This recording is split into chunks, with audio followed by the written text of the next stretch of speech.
Muito bom dia, queridos irmãos e irmãs. Nesta manhã de domingo nós cumprimentamos vocês alegremente com o privilégio de estarmos voltando aos nossos estudos de escola dominical mais uma vez. Eu quero crer que esta semana foi semana de lutas, mas também de bênçãos, de vitórias, de desafios, mas graças a Deus aqui estamos mais uma vez para refletirmos sobre a palavra do Senhor, para entendermos a vontade do Senhor, para compreendermos a grandeza, a benignidade, o amor de Deus para conosco. O tema de hoje é o valor do reino, e eu creio que todo cristão já avaliou este reino de alguma forma, e nós vamos refletir sobre isso e levar cada um de vocês a pensar um pouco mais sobre este reino. Que reino é este que Jesus veio inaugurar, que Jesus veio implantar, que está sendo implantado? Oh, mas nós temos tantas coisas lindas para refletirmos e eu te convido a fazer isso nessa manhã. Nós vamos orar, pedindo a bênção de Deus para esse momento, pedindo a bênção de Deus para as nossas vidas, para que nós tenhamos um coração bem sensível à voz de Deus nesta manhã. Oremos. Pai Celestial, muito obrigado pelas maravilhosas bênçãos derramadas sobre nós nesta semana. E também, Senhor, nós te agradecemos pelas dificuldades, pelos desafios, pelas frustrações, porque nós cremos que tudo faz parte, ó Deus, daquele propósito que o Senhor tem para cada um de nós. Ensina-nos a aprendermos com os momentos difíceis, a sermos gratos e felizes com os momentos alegres, a dividirmos as nossas bênçãos, a compartilharmos, a testemunharmos do Teu amor para conosco. E nesta manhã, Pai, quando nós vamos estudar sobre o valor do reino, Pai, fala aos nossos corações, mostra-nos a Tua vontade, revela-nos os tesouros profundos que a Tua palavra tem. Muito obrigado, Deus, por esse privilégio. Desde já nós te louvamos, em nome de Jesus. Amém e amém. No domingo passado, à noite, quando eu estava no culto lá na minha igreja, metodista em Canaã, no bairro União, o pastor começou a pregar sobre uma parábola de Jesus. E eu pensei, puxa, eu quero crer que Deus está confirmando o nosso estudo do próximo domingo, quando vamos falar também num pequeno texto de 3 versículos que se encontra em Mateus. E nesse pequeno texto nós vamos encontrar 2 parábolas. Nós vamos ler em Mateus 13, dos versículos 44 a 46. Te convido a ler comigo. O reino dos céus é como um tesouro escondido num campo. Certo homem, tendo-o encontrado, escondeu de novo. E então, cheio de alegria, foi, vendeu tudo que tinha e comprou aquele campo. Depois, o reino dos céus também é como um negociante que procura pérolas preciosas. Encontrando uma pérola de grande valor, foi, vendeu tudo que tinha e a comprou. Irmãos, que palavra linda é essa contida em Mateus 13. Nós estudamos a vida inteira sobre as parábolas de Jesus. São pequenas histórias que nos trazem ensinamento e nós vamos destrinchar mais um pouquinho logo ali na frente. Mas que coisa linda quando a gente pode se lembrar que o nosso mestre tinha uma maneira muito peculiar, muito simples para transmitir verdades profundas. E nós vamos encontrar no Novo Testamento registradas 40 parábolas de Jesus. Algumas muito famosas, outras nem tanto, mas nós que conhecemos as Escrituras, desde cedo, nós conhecemos bem a parábola do bom samaritano, a parábola da moeda perdida, da ovelha perdida, do rico e o Lázaro, dos 2 alicerces, dos 2 devedores, do amigo persistente, do empregado fiel. Enfim, são 40 parábolas registradas no Novo Testamento para a nossa edificação. No Antigo Testamento, a gente encontra menos. Nós encontramos 2 parábolas lá. A primeira é da ovelha, em 2 Samuel 12, de 1 a 4, quando Davi foi confrontado com o seu pecado de adultério e que o profeta Natã conta essa parábola para ele. E a outra está em Isaías 5, de 1 a 7, sobre o vinhedo. Então, queridos, o maior número de parábolas se encontra exatamente nos evangelhos e o maior número, mais especificamente, no evangelho de Mateus. Mas, lá em Mateus 13, 34 a 35, o Senhor Jesus explica, né? Usarei parábolas quando falar com esse povo e explicarei coisas desconhecidas desde a criação do mundo. Ele vai usar este método, o método de contar uma parábola. E o que viria a ser, então, parábolas? O que são parábolas? Parábolas são narrativas que transmitem uma mensagem por meio de comparações. Transmitem uma mensagem por meio de comparações. Nós vamos ver que essa palavra parábola, ela vem do grego parabolé e pode ser traduzida como por coisas lado a lado. Parábolas, então, são essas narrativas que transmitem uma mensagem por meio de comparações. E a Bíblia está repleta delas, né? Pensar no reino de Deus através das parábolas, nós vamos ver que Jesus usou elementos comuns à sua cultura, comuns à sua época, à sua terra, aos seus costumes. Então, muito provavelmente, né, pessoas que ouviam essas histórias tinham um entendimento muito rápido e muito fácil, muito transparente do que Jesus queria dizer. Nós que estamos 2000 anos depois e numa cultura tão diferente, numa terra tão diferente da que Jesus viveu, nós precisamos de estudar um pouquinho mais, nós precisamos de correr atrás um pouquinho de algumas explicações para que essas parábolas, algumas façam mais sentido para o nosso entendimento. As parábolas nos fazem pensar no reino de Deus e isso renova a nossa esperança.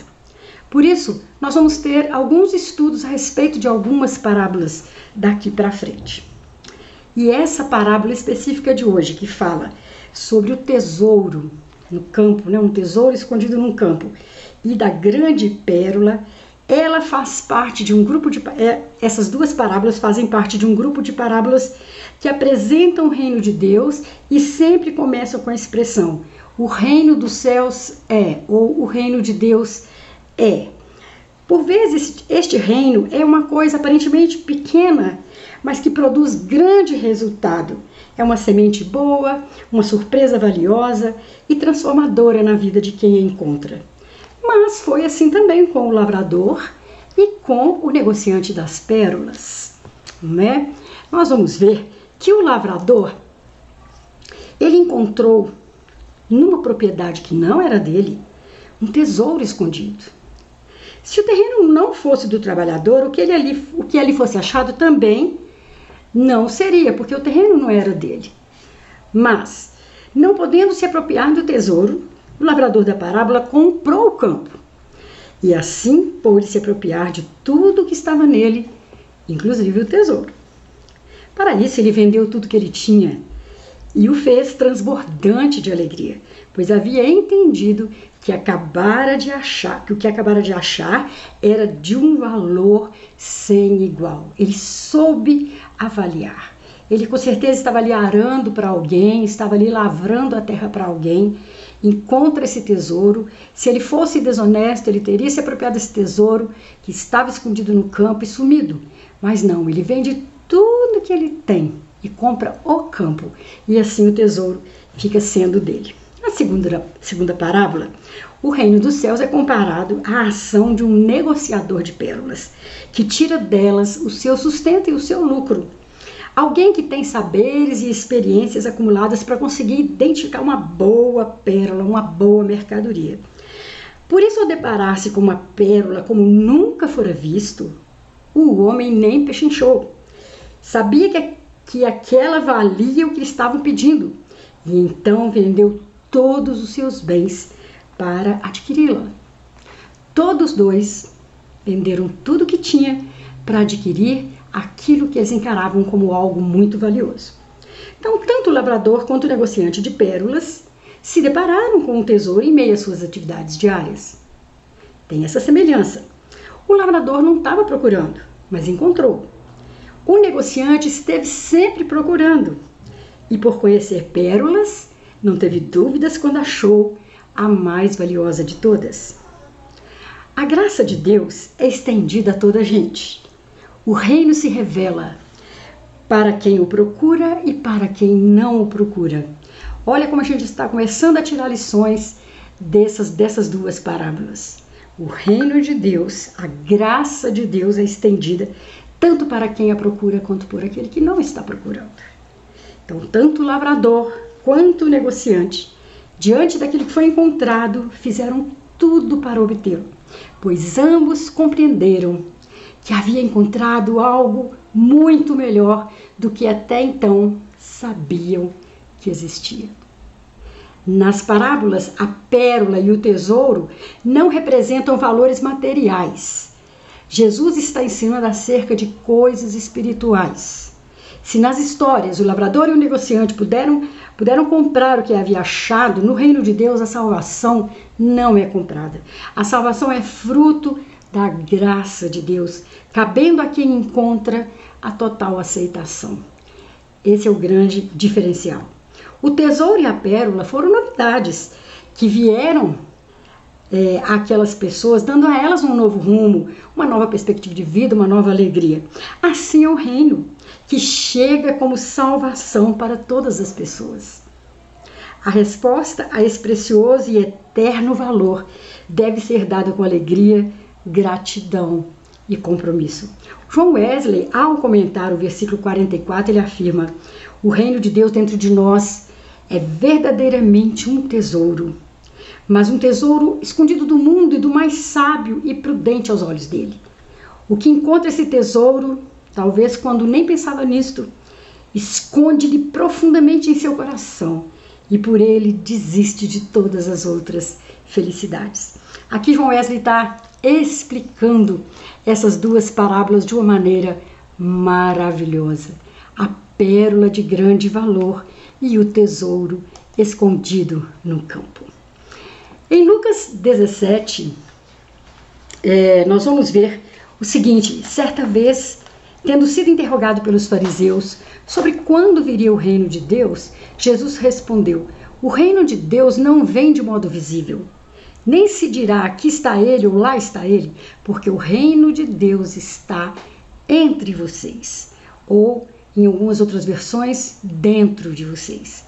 Então, eles tinham muita sede de saber sobre o reino de Deus, mas havia muita confusão na cabecinha do povo da época, né? O que viria a ser este reino? Viria a ser um reino ostensivo, um reino que as pessoas pudessem apontar, que pudessem se beneficiar materialmente dele? Não. Jesus disse que esse reino não vem de modo visível, que eu possa dizer o endereço dele é tal, você encontra o reino no endereço tal, não, porque o reino de Deus está entre vocês. Jesus contou as parábolas do lavrador e a parábola do comprador de pérolas para orientar sobre o valor do reino de Deus e desafiar seus discípulos e discípulas a se envolverem com ele, com o reino. E esse desafio não é só para aquela época, esse desafio é permanentemente aberto a nós. Que lições nós podemos tirar dessas narrativas de Jesus? Nós vamos ver então a primeira lição que nós podemos tirar deste pequeno texto. Antes, porém, nós vamos ver que muitas vezes as expressões são reino de Deus e reino dos céus. Alguns são capazes de apostar que são coisas diferentes, mas a maioria dos estudiosos, estudando essas expressões, chegaram à conclusão que essas expressões se equivalem, tanto quando fala do reino de Deus quanto fala do reino dos céus, estão se referindo ao mesmo reino. Essa explicação diz que Mateus usa a expressão reino dos céus, alguns dizem, porque ele era um judeu escrevendo para judeus. Os judeus tinham por costume usar o nome de Deus o menos possível, por tê-lo como muito sagrado. Então Mateus respeitou essa tradição e falou do reino dos céus. Por outro lado, a expressão reino dos céus talvez não fosse tão inteligível para os gentios quanto o reino de Deus. Então pode ser por isso que Marcos, Lucas e João usam essa expressão ao invés do reino dos céus. Então, nós vamos encontrar a expressão reino dos céus mais em Mateus e reino de Deus mais nos outros evangelhos. Mas vamos então às lições que nós podemos tirar do texto que nós lemos. Lembre, a parábola da grande pérola e a parábola do tesouro do campo. Nós vamos ver que a primeira lição é a seguinte: o encontro com o reino de Deus fornece alegria, segurança e paz, mesmo diante das preocupações diárias. Nós vamos encontrar Jesus dizendo, que a gente olhasse as flores do campo, os lírios do campo, como eles se vestiam de maneira extraordinária, de tal forma que nem Salomão vestiu igual a eles, tanto refinado, tão refinadamente, com tanta pureza, com tanta maravilha, mas que nós buscássemos, em primeiro lugar, o reino de Deus, que todas essas coisas materiais que nos preocupam seriam encontradas, a satisfação seria encontrada, no reino de Deus. O reino de Deus é um valor que traz satisfação plena à existência e confiança no sustento divino. Quando buscamos o reino de Deus, nós buscamos e aprendemos a lutar contra as injustiças e Deus nos dá tudo o que precisamos. É o que nós vamos encontrar em Mateus 6,33. Buscai em primeiro lugar o reino de Deus e a sua justiça. E todas estas coisas que Jesus citou anteriormente, que traz preocupação ao nosso viver diário, nos seriam acrescentadas. Quem aceita e reconhece o valor desse reino se enche de alegria. O mestre sempre denunciou a preocupação excessiva com as questões do vestuário e sobrevivência, o que pode nos aprisionar numa vida de ansiedade, nos privando de uma vida mais tranquila, de um tempo de qualidade com a família, bem como de um envolvimento coerente na sociedade e na igreja, como parte do nosso testemunho cristão. Jesus sabia que muitas vezes nós nos preocupávamos e nos preocupamos excessivamente com essas coisas que nos impedem de bênçãos maiores. Mas ao encontrar o reino, achamos a fonte dos bens essenciais para viver abundantemente. Então, primeiramente, nós aprendemos que o encontro com o reino de Deus, ele fornece alegria, segurança e paz, mesmo diante das preocupações diárias. Coisa maravilhosa. A segunda lição que nós podemos tirar dessas parábolas é que o encontro com o reino traz sabedoria e direção para a vida. O tesouro e a pérola são imagens que aparecem em outros trechos do Evangelho de Mateus. Certa vez Jesus afirmou que onde está o teu tesouro, aí está também o teu coração. E não é verdade? Aquilo que valorizamos, aquilo que é primordial para nós, é nisso que nós colocamos o nosso foco, o nosso coração. O reino de Deus é o nosso maior tesouro. E é nele que deve estar o nosso coração. Quanto mais reconhecemos o valor deste reino, mais despreendimento temos com os tesouros perecíveis desse mundo. Por isso priorizamos as coisas de Deus e isso orienta as nossas escolhas. Jesus afirmou que não se deveria se jogar pérolas aos porcos. Isto é, não se deve desperdiçar uma palavra de grande valor, como é o caso da sabedoria, que em Provérbios é mais valiosa do que as pérolas, lá em Provérbios 3:15. Assim, a sabedoria do reino é algo que devemos buscar incessantemente e não renunciar a ela quando a encontramos. Devemos investir a nossa vida para adquiri-la. Isso nos traz saúde e salvação. O reino de Deus traz sabedoria e direção para a vida. Aquelas duas pessoas citadas nas duas parábolas, elas investiram tudo para a aquisição daquilo para o qual eles deram tanto valor, que era um tesouro escondido naquele terreno e uma pérola de grande valor.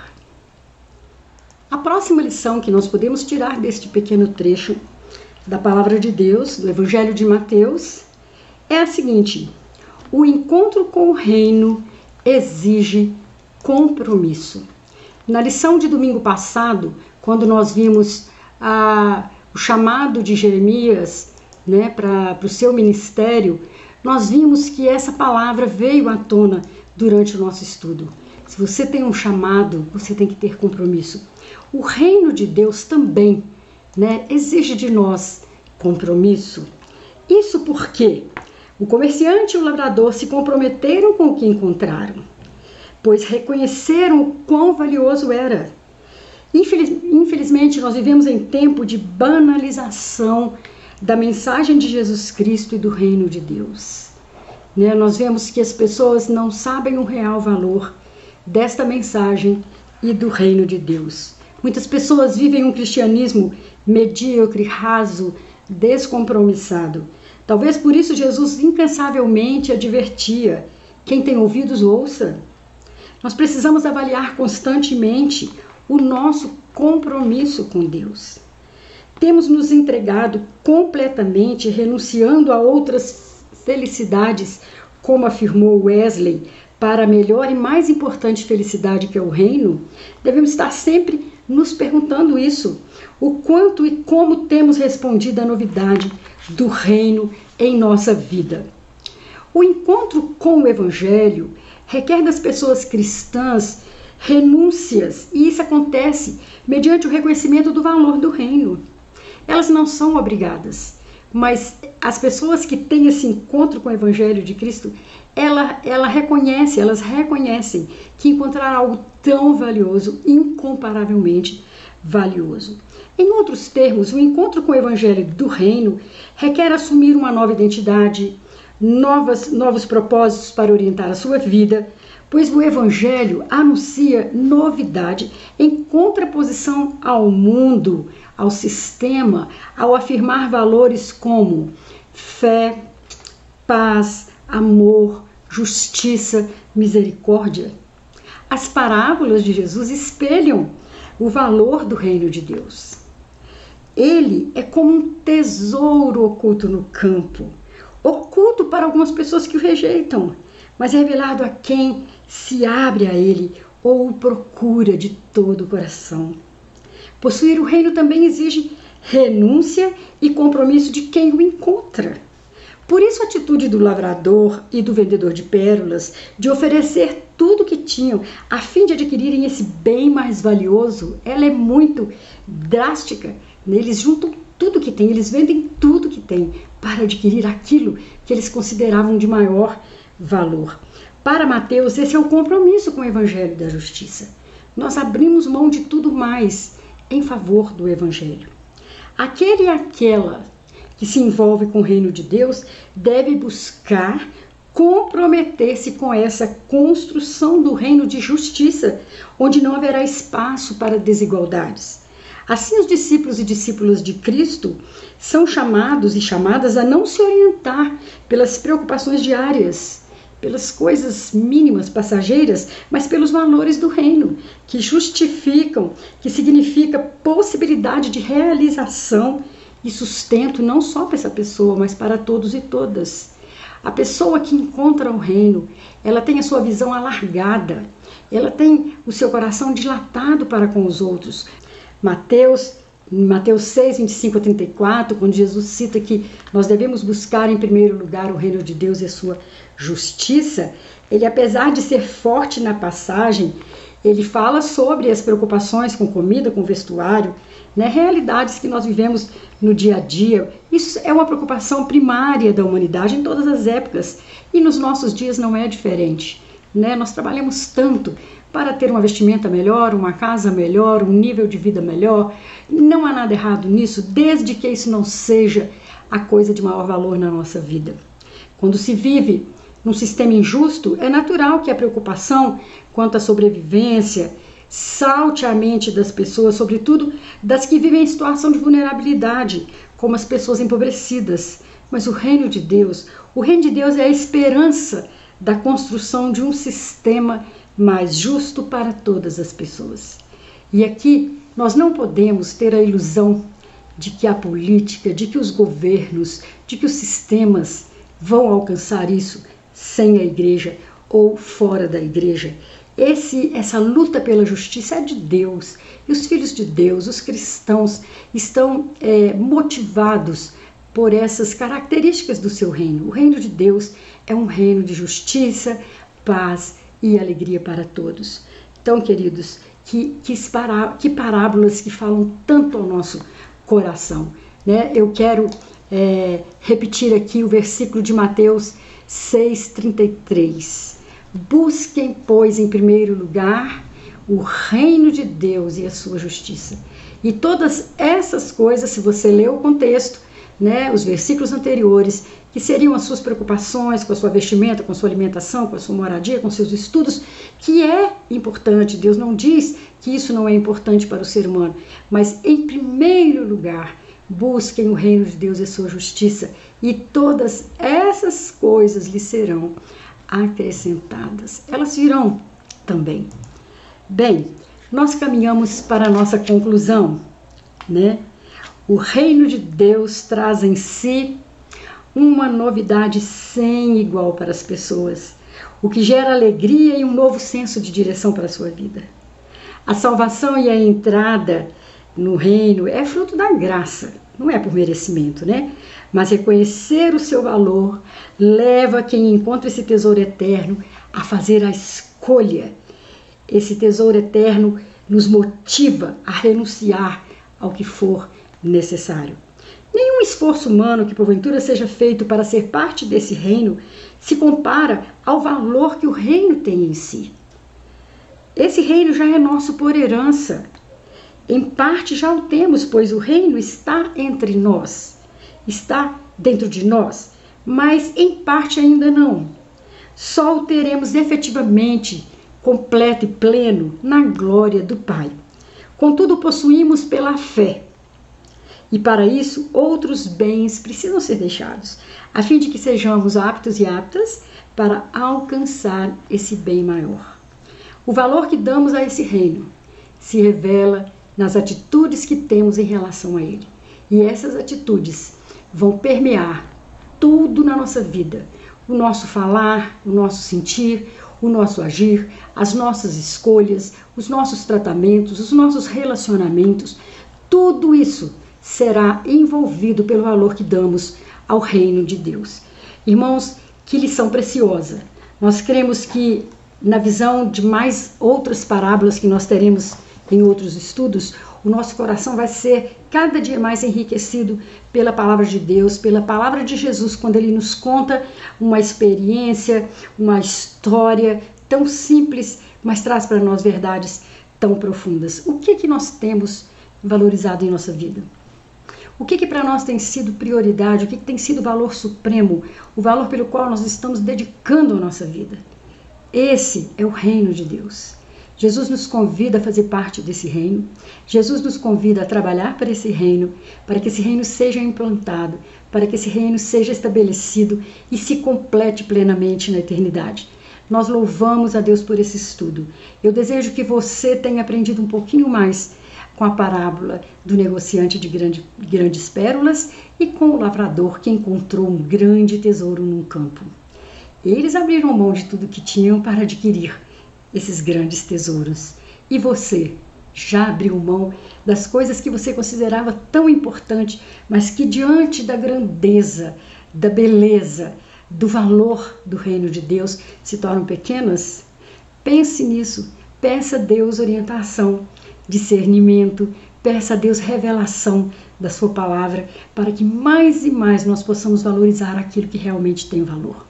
Que o Senhor Jesus abençoe a sua vida, abençoe a sua semana, que te dê olhos para ver, ouvidos para ouvir aquilo que Deus tem para falar e mostrar a cada um de nós. Deus te abençoe, excelente semana para nós. À noite temos o nosso culto presencial lá na rua Cláudio José de Souza 341, no bairro União. Você é nosso convidado e nossa convidada. Muito obrigado pela sua presença, nós agradecemos em nome de Jesus.